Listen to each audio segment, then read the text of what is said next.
الرحمن الرحیم۔ درود پاک پڑھیں اللہم صلی علی سیدنا و مولانا محمد معدن الجود والکرم وآلہ وبارک وسلم صلاۃ و سلام علیک یا رسول اللہ، صلاۃ و سلام علیک یا حبیب اللہ صلی اللہ تعالی علیہ وسلم۔ امام کا فرض نماز کے بعد مڑنا سنت ہے۔ حضرت سیدنا براء بن عازب رضی اللہ تعالی عنہ نے فرمایا، حضور رحمت عالم صلی اللہ تعالی علیہ وسلم کی ابتدا میں جب ہم نماز پڑھتے تو سیدھی جانب کھڑا ہونا پسند کرتے تاکہ آپ اپنا رخ انور یعنی نورانی چہرہ ہماری طرف کریں۔ سبحان اللہ۔ حضرت علامہ مفتی احمد یار خان نعیمی رحمۃ اللہ تعالی علیہ اس حدیث پاک کے تحت لکھتے ہیں، اس سے دو مسئلے معلوم ہوئے۔ ایک یہ کہ حضور صلی اللہ علیہ وسلم اکثر سلام پھیرنے کے بعد داہنی یعنی سیدھی جانب منہ کر کے دعا مانگتے تھے۔ دوسرے یہ کہ حضور صلی اللہ علیہ وسلم کا چہرے پاک دیکھنا بہترین عبادت ہے کہ صحابہ اکرام محض اس لیے صف کی داہنی جانب پسند کرتے تھے تاکہ بعد نماز دیدار آپ نصیب ہو۔ شارح بخاری علامہ مفتی شریف الحق امجدی رحمۃ اللہ تعالی علیہ اس حدیث پاک کے تحت لکھتے ہیں، اس سے معلوم ہوتا کہ نماز سے فارغ ہو کر حضور اقدس صلی اللہ تعالی علیہ وسلم زیادہ تر داہنی یعنی سیدھی طرف رخ انور پھیرا کرتے تھے۔ نیز فرماتے ہیں ہمیشہ داہنی یعنی سیدھی ہی طرف نہیں مڑتے تھے، زیادہ تر داہنی طرف مڑتے تھے، اور بہت دفعہ ایسا بھی ہوتا تھا کہ بائیں طرف مڑتے۔ احادیث میں اس کی تخصیص یعنی خصوصیت نہیں کہ صرف انہی نمازوں کے بعد مڑتے تھے جن کے بعد نوافل نہیں، مطلق ہے، جس سے ظاہر ہے کہ ہر نماز کے بعد مڑتے تھے، خواہ اس کے بعد نوافل ہوں خواہ نہ ہوں۔ اللہ اکبر۔ حضور صلی اللہ تعالی علیہ وسلم ہمیشہ جو ہے بہت تیامن کو پسند فرماتے تھے، یعنی ہر کام سیدھی جانب سے ہو، اسے سرکار بہت محبوب رکھتے تھے۔ نماز میں بھی جب سرکار سلام پھیر لیتے تھے تو سرکار اکثر جو ہے داہنی طرف مڑ جاتے تھے، جیسے ہم اہل سنت و جماعت کا آج تک یہ طریقہ کار چلا آ رہا ہے۔ بہت سے حضرات نہیں مڑتے، یہ وہ جانے ان کا عمل جانے، لیکن ہمیں اپنے محبوب کی ہر ادا پسند ہے، لہذا ہم اپنے محبوب کی اداؤں پر مر مٹنے والے ہیں۔ چونکہ میں نے جمعے کے بیان میں بھی پیچھے کہا تھا کہ اللہ چاہتا ہے کہ عبادت تو میری ہو۔ اللہ کیا چاہتا ہے؟ اللہ چاہتا ہے کہ عبادت میری ہو، لیکن طریقہ کار کیا ہے؟ میرے محبوبوں کا۔ طریقہ کار کیا ہے؟ وہ میرے محبوبوں کا ہو۔ اسی لیے نمازوں کی تعداد جو میں نے جمعے میں بیان کی تھی کہ فجر میں تو حضرت آدم علیہ السلام کی سنت کے مطابق رکھی کہ حضرت آدم علیہ السلام نے جب جنت سے دنیا میں تشریف لائے تو یہاں اندھیرا ہی اندھیرا تھا، یہاں اندھیرا ہی اندھیرا تھا، لہذا جنت میں تو اندھیرے کا کوئی سوال ہی نہیں تھا۔ اندھیرا رخصت ہوا، صبح صادق نمودار ہوئی، تو آپ نے باری تعالیٰ کی بارگاہ میں ایک تاریکی کے دور ہونے پر اور ایک دن کے اجالے کے آنے پر 2 رکعت نماز سجدہ شکر ادا کیا تھا، شکرانے کے ادا کیے تھے۔ وہی نماز فجر جو ہے امت مصطفیٰ صلی اللہ علیہ وسلم پر فرض کر دی گئی۔ ظہر کی نماز حضرت موسیٰ علی نبینا علیہ السلام جو ہے فرعون کے شر سے نجات پائے تھے، آپ نے 4 رکعت نماز ادا کی تھی شکریہ باری تعالیٰ میں۔ جب دریا پار کیا تھا، قوم کو بچا کر لے کر کے گئے تھے تو سجدے باری تعالیٰ کے شکریہ میں سجدہ کیا تھا، تو وہ 4 رکعت نماز ایک روایت کے مطابق وہ امت مصطفیٰ جان رحمت صلی اللہ علیہ وسلم پر ظہر کی فرض قرار دے دی گئی۔ عصر کی نماز حضرت یونس علیہ السلام کو مچھلی نے نگل لیا تھا، اس مچھلی کو ایک اور مچھلی نے نگل لیا تھا، اور وہ مچھلی سمندر کی گہرائی میں پہنچ چکی تھی. 3 تاریکیوں میں حضرت یونس علیہ السلام تھے. ایک جس مچھلی نے کھایا تھا اس کی تاریکی، دوسری تاریکی اس مچھلی کو جس مچھلی نے کھایا اس کے پیٹ کی تاریکی، تیسری تاریکی اندھیرا اس مچھلی نے سمندر کے سب سے نچلے سطح میں جا کر کے قیام کر لیا. تو یہ 3 اندھیرے اللہ تعالیٰ کے حکم سے جب آپ نے وہ تسبیح پڑھی لا الہ الا انت سبحانک انی کنت من الظالمین، یہ تسبیح پڑھنے آیت کریمہ پڑھنے کے بعد اللہ تعالیٰ نے جو ہے آپ پر کرم فرمایا، فضل فرمایا اور آپ کی توبہ کو قبول فرمایا اور آپ کو جو ہے خیر و عافیت و سلامتی کے ساتھ اس امتحان و آزمائش سے نجات عطا فرمائی. تو اس مچھلی نے جو بڑی مچھلی تھی اس نے چھوٹی مچھلی کو اگلا، اس چھوٹی مچھلی نے اوپری سطح پر آ کر کے جو ہے حضرت یونس علیہ السلام کو سمندر کے باہر اگل دیا اپنے منہ سے. تو آپ 3 اندھیروں کے جانے کے بعد اور ایک روشنی میں نجات پانے کے بعد اللہ تبارک و تعالیٰ کی بارگاہ میں 4 رکعت نماز نفل ادا کی تھی. وہی نماز عصر حضرت امت مصطفیٰ پر فرض قرار دی. نماز مغرب حضرت سیدنا ایوب علیہ السلام نے بہت امتحان و آزمائش کے بعد، یعنی آپ اتنے امتحان و آزمائش سے گزرے، اتنے بیمار ہو گئے تھے کہ جو ہے آپ کے بدن میں سکت نہیں تھی، جان باقی نہیں رہی تھی، طاقت نہیں تھی. اس کے ساتھ آپ نے جب اللہ تعالیٰ نے آپ کو ان تمام چیزوں سے نجات عطا فرمایا تو 4 رکعت نماز کی نیت باندھی تھی آپ نے، اور تیسری رکعت میں کھڑے تھے کہ آپ کو جو ہے غشی طاری ہوئی. آپ اسی حالت میں غشی کے عالم میں جو ہے زمین پر تشریف لے آئے اور آپ سے سلام پھیر گیا. تو 3 ہی رکعت نماز پر جو ہے آپ نے سلام پھیر دیا. وہی 3 رکعت امت مصطفیٰ علیہ تحیۃ والسلام پر مغرب کی فرض قرار دی. عشاء کی نماز سیدنا حضرت ابراہیم خلیل اللہ علیہ السلام جب کعبۃ اللہ کی تعمیر سے فارغ ہوئے، فراغت حاصل کی، تو کعبے کی تعمیر سے فراغت کے بعد آپ نے باری تعالیٰ کی بارگاہ میں سجدہ شکر ادا کیا اور 4 رکعت نماز نفل ادا کی تھی. تو وہی 4 رکعت نماز بوقت عشاء امت مصطفیٰ پر فرض قرار دے دی گئی. سمجھ میں آئی بات؟ تو یہ حکمت اللہ تبارک و تعالیٰ نے رکھی. جبکہ نماز فرض ہوئی تھی صرف 2 رکعت. کیا رکعت فرض ہوئی تھی نماز شب معراج؟ 2 رکعت نماز فرض ہوئی. لیکن جب تحویل قبلہ کا حکم ہوا، تحویل قبلہ کب ہوا؟ سرکار نے جب مکے سے ہجرت فرمائی، مدینہ منورہ تشریف لے آئے، تو 16 یا 17 مہینے گزرنے کے بعد جو ہے وحی الہی کا نزول ہوا. رب نے ارشاد فرمایا قد نرا تقلب وجهك فی السماء، اے حبیب آپ کا چہرے انور بار بار آسمان کی طرف اٹھانا ہم دیکھ رہے ہیں. قد نرا، ہم دیکھ رہے ہیں، تحقیق کے ہم دیکھ رہے ہیں. فَلَنُوَلِّيَنَّكَ قِبْلَةً تَرْضَاهَا، ان قریب ہم آپ کو اس قبلے کی جانب پھیر دیں گے جس میں آپ کی رضا، جسے آپ پسند فرماتے ہیں. اسی لیے تو اعلیٰ حضرت پکار اٹھے، دو عالم چاہتا ہے رضائے خدا، خدا چاہتا ہے رضائے محمد صلی اللہ تعالی علیہ وسلم. ہم ان قریب پھیر دیں گے آپ کو اس قبلے کی طرف. فَلَنُوَلِّيَنَّكَ قِبْلَةً تَرْضَاهَا فرمایا ہے آپ کے محبوب قبلے کی طرف. کیوں؟ کیونکہ سرکار کو جو ہے قبلہ جو تھا وہ کعبۃ اللہ پسند تھا، اس لیے کہ وہ آپ کے جد امجد کا تعمیر کرتا تھا، وہ محبوب رکھتے تھے اسے. چونکہ جب شب معراج نماز فرض ہوئی تو اس میں قبلہ کسے بنایا گیا تھا؟ بیت المقدس شریف کو.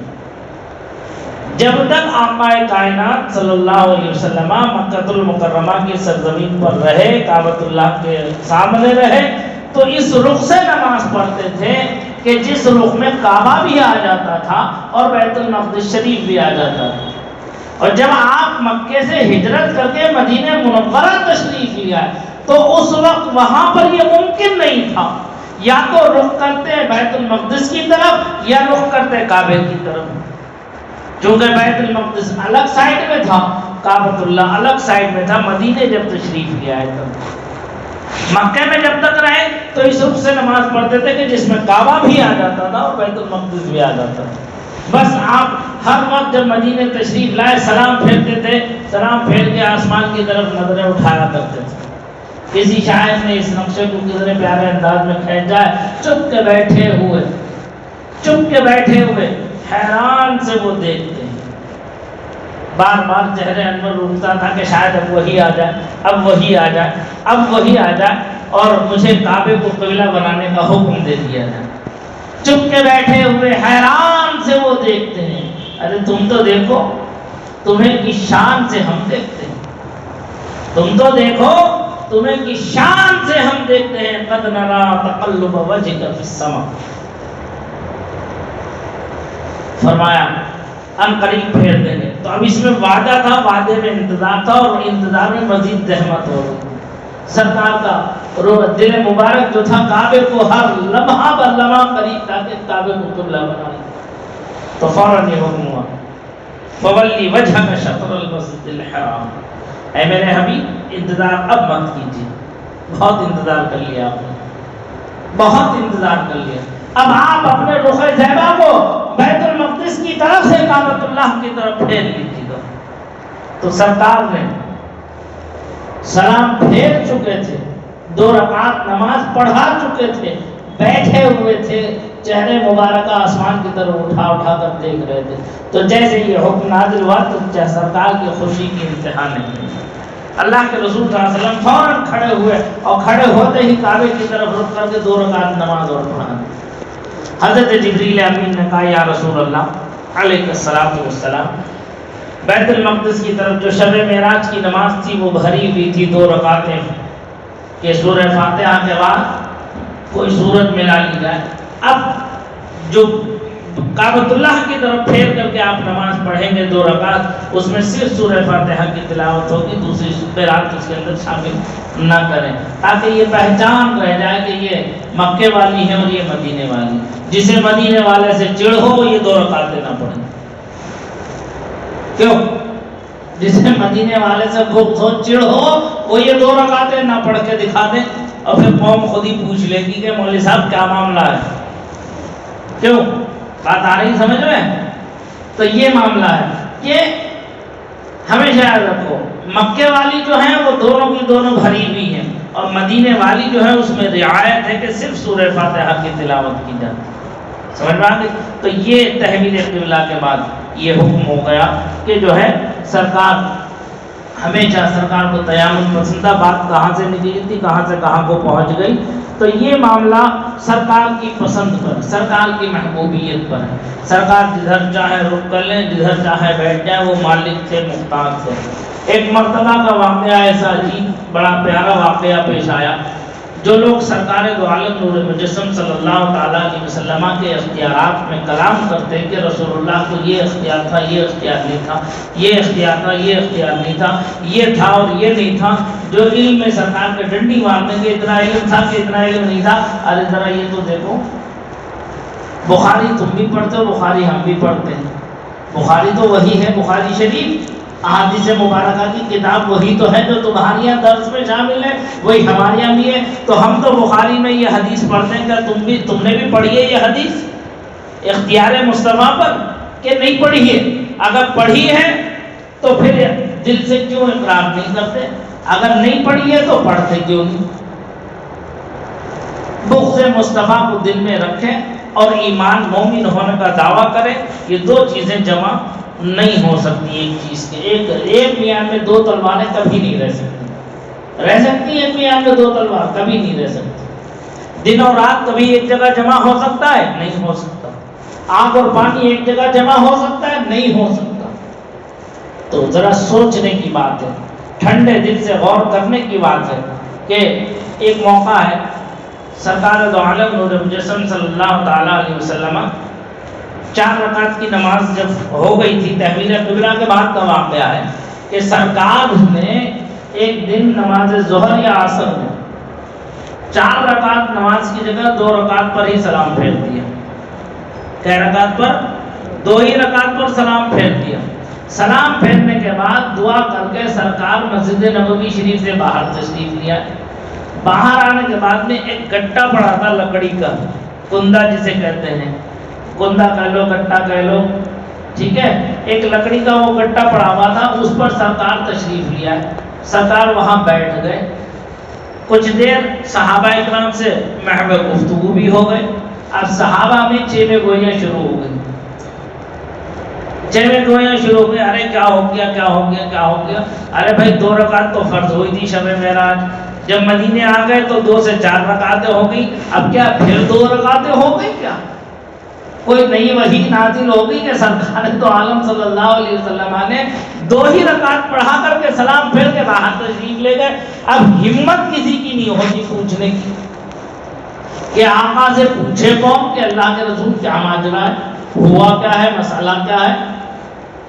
تو حضرت ذوالیدین ایک جلیل القدر صحابی رسول تھے، ان کے لمبے لمبے ہاتھ تھے، اللہ تعالیٰ نے برکت والے ہاتھ دیے تھے انہیں، وہ جو ہے ہمت کر کے بارگاہ رسالت میں حاضر ہوئے، سلام عرض کیا، اللہ کے رسول کی بارگاہ میں عرض کیا، بخاری شریف کی حدیث ہے، یا رسول اللہ اقصرت الصلاۃ ام نسیتہ، اے اللہ کے رسول کیا نماز میں قصر واقع ہو گیا یا آپ کو سہو ہو گیا؟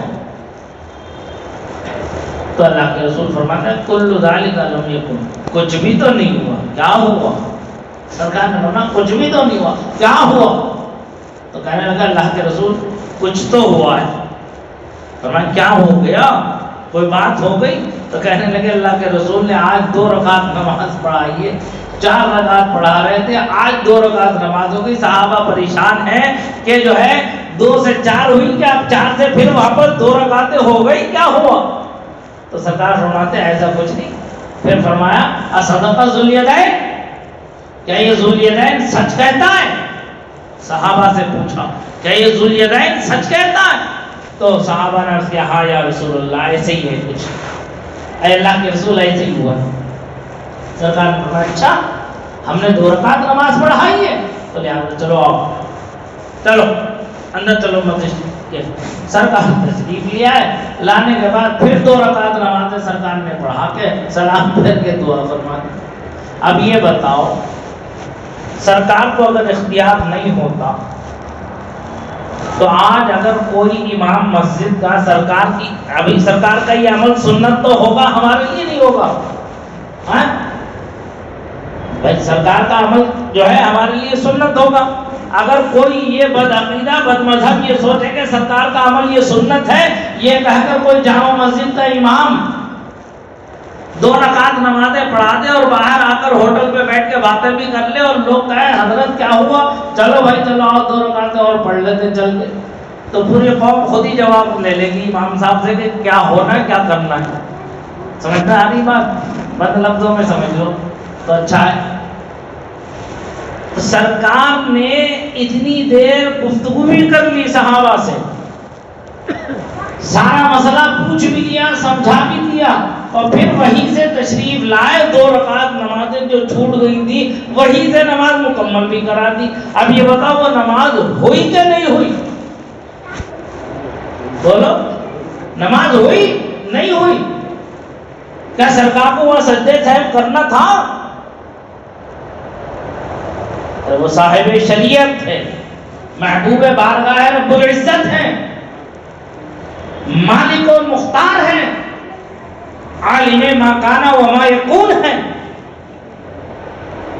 تو یہ اختیار مصطفیٰ نہیں ہے تو پھر کیا ہے؟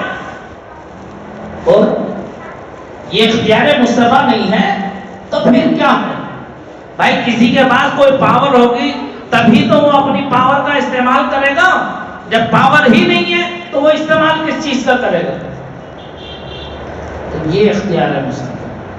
رسول اللہ صلی اللہ علیہ وسلم کے علم میں کبھی کلام نہیں کرنا چاہیے۔ رب نے فرمایا وَعَلَّمَكَ مَا لَمْ تَكُنْ تَعْلَمُ، اے حبیب ہم نے آپ کو وہ سب کچھ سکھا دیا، بتا دیا جو کچھ آپ نہیں جانتے تھے۔ اب وہ بتا دے جو رسول اللہ کو نہیں معلوم ہے، تجھے معلوم ہے جو تو کہہ رہا کہ یہ تھا یہ نہیں تھا، تو بتا دے تیرا علم کہاں تک ہے۔ ارے آج کے دور میں استاد کا علم ایک شاگرد نہیں بتا سکتا کہ میرا استاد کتنا ماہر ہے. ایک مرید اپنے پیر کا علم نہیں بتا سکتا کہ میرا پیر کس درجے پر ولایت کے فائز ہے. ایک بیٹا اپنے باپ کا ہنر نہیں بتا سکتا کہ میرا باپ اس کام میں کہاں تک مہارت رکھتا ہے. ایک شاگرد اپنے استاد کا علم نہیں بتا سکتا کہ میرا استاد کس درجے کا ماہر ہے.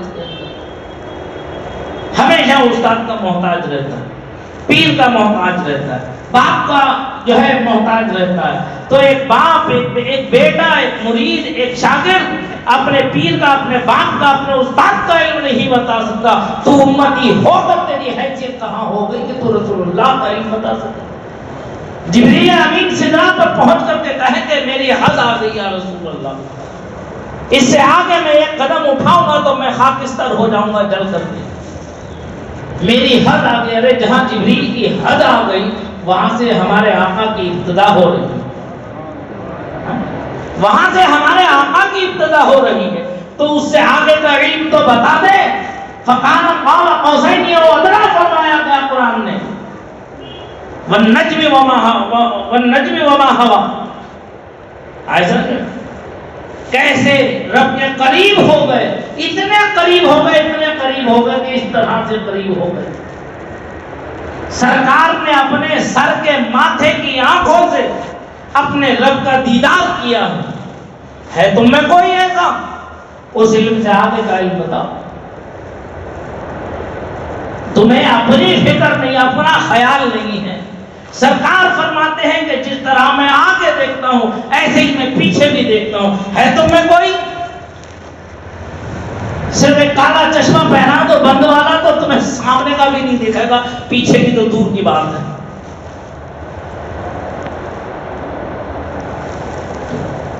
یہ بدعقیدگی ہے, یہ بدمذہبیت ہے. بدعقیدوں سے اپنے آپ کو بچا کے رکھو, بدمذہبیت سے اپنے آپ کو بچا کے رکھو. ایک فارمولے پہ عمل کرو, جو رسول اللہ صلی اللہ علیہ وسلم کا ہے وہ ہمارا ہے. جو رسول اللہ صلی اللہ علیہ وسلم کا وفادار نہیں اس سے ہمارا کوئی تعلق نہیں.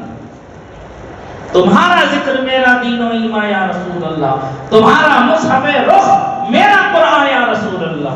ہزاروں تیر لگتے ہیں وہابی کے کلیجے پر جو کہتا ہے کہیں کوئی سنی مسلمان یا رسول اللہ. جو تیرے علم کا منکر, جو تیری چاہ کا دشمن, نہیں واللہ وہ کافر مسلمان یا رسول اللہ. سمجھ میں آ رہی بات؟ عقیدے میں کسی سے کوئی سمجھوتا نہ کرنا. رسول اللہ کے معاملے میں کسی سے کوئی سمجھوتا نہیں ہونا چاہیے صلی اللہ علیہ وسلم. جو ہمارے آقا کا ہے وہ ہمارا ہے, جو ہمارے آقا کا نہیں اس سے ہمارا کوئی تعلق نہیں. سمجھ میں آ رہی بات؟ بس سنتوں پر عمل کرو, سرکار کے فرامین پر عمل کرو, قرآن و حدیث کو پڑھو, سمجھو اور سمجھ کر کے اس پر عمل کرنے کی کوشش پوری کرو. اپنی طرف سے کوشش کرو, بھلے سے سستی سے کرو, کاہلی سے کرو, لیکن کرنے کی کوشش کرو. اللہ کریم ہے, رؤوف الرحیم ہے. وہ قوت, طاقت, توانائی, صحت, تندرستی, عافیت, سلامتی سب دینے پر قادر ہے. تو اسی سے مانگو سب کے. ہمیشہ ایک دعا کرنا کہ اے اللہ ہمیں سیدھے راستے پر چلا, اور ہمیں اپنے حبیب, ہم سے وہ کام لے جس میں تیری رضا ہو, تیرے حبیب کی رضا ہو, اور ہمارے دلوں میں ہر اس کام کی نفرت پیدا کر دے جس سے تیرے حبیب کی ناراضگی کا باعث ہے. بس ہمیشہ آقا سے سچی الفت و محبت قائم رکھو. یہی ایمان کی علامت ہے. یہی سوالات قبر میں سب سے اہم سوال ہے. ما کنت تقول فی حق ھذا الرجل, کیا کہتا ہے نہیں بلکہ کیا کہتا تھا زندگی میں وہ بتا. آج کیا کہہ رہا ہے وہ نہیں پوچھا جا رہا ہے, بلکہ زندگی میں کیا کہتا تھا, دنیا کے اندر موجود تھا تو اس وقت کیا کہتا تھا وہ بتا. جو کہتا تھا وہی بتانا, وہی بتائے گا تو اسی پر نجات کا دار و مدار ہوگا. تو لہذا دنیا میں ہی اپنے آقا سے محبت کی کے کامل درجے تک پہنچ جاؤ. ایسی الفت و محبت کہ بس اللہ اور اس کے رسول کے علاوہ کسی دوسرے سے ایسی محبت نہیں. کسی دوسرے سے ایسی محبت نہیں ہو. اس پر بولنے پر آؤں تو بہت ٹائم لگ جائے گا، بس اسی پر میں اکتفا کرتا ہوں. اللہ تبارک و تعالی ہمیں اور آپ سب کو سچا پکا پنج وقتہ باجماعت تکبیر اولیٰ کے ساتھ والا نمازی بنا دے اور میدان جنگ کا غازی بنا دے. اپنے حبیب سید عالم نور مجسم صلی اللہ تعالی علیہ وسلم سے سچی الفت و محبت و عقیدت ہمارے دلوں میں پیدا فرما دے اور ہمارا ہر قدم اٹھتا ہوا قرآن و سنت کے مطابق گامزن فرما دے. اے پروردگار اپنے حبیب کے تصدق و طفیل ہمارے ظاہر و باطن میں نکھار پیدا فرما دے. ہمارے ہر قدم کی حفاظت فرما. ہمیں نفس کی شرارت شیطانی وسوسوں سے حفاظت فرما. اپنے حفظ و امان عافیت و سلامتی میں جگہ عطا فرما. اپنے حبیب کے تصدق و طفیل ہماری دعاؤں کو شرف قبولیت عطا فرما. دنیا اور آخرت دونوں جہان میں کامیابی اور کامرانی اور سرخروئی اپنے کرم خاص سے عطا فرما. ہماری دعاؤں کو شرف قبولیت عطا فرما. ربنا تقبل منا انك انت السميع العليم وتب علينا انك انت التواب الرحيم. وقال الله تبارك وتعالى في شان عظمة حبيبه الكريم ان الله وملائكته يصلون على النبي يا ايها الذين امنوا صلوا عليه وسلموا تسليما. اللهم صل على سيدنا ومولانا محمد معدن الجود والكرم وآله وصحبه وبارك وسلم صلاة وسلاما عليك يا رسول الله صلى الله تعالى عليه وسلم. سبحان ربك رب العزة عما يصفون وسلام على المرسلين والحمد لله رب العالمين بحق لا إله إلا الله محمد